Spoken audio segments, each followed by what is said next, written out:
एक गांव के बाहर एक पुरानी हवेली थी।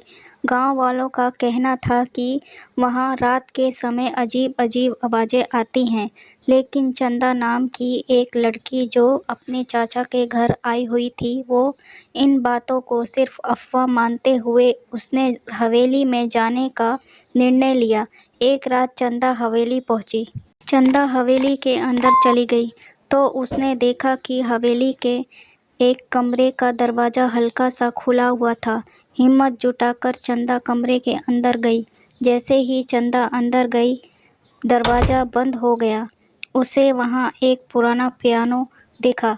अचानक पियानो बजने लगा और एक डरावनी धुन बजने लगी। चंदा ने देखा कि पियानो के सामने एक साया बैठा था। चंदा डर कर दरवाजे के पास पहुंची।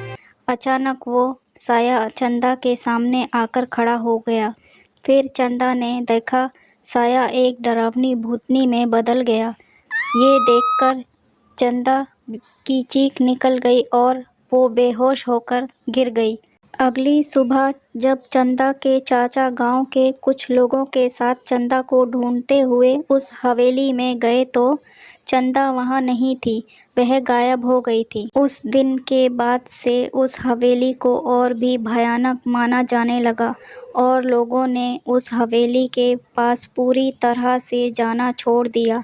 आज भी लोग कहते हैं कि उस हवेली से रात के समय अजीब अजीब आवाज़ें आती हैं और कोई भी वहां जाने की हिम्मत नहीं करता।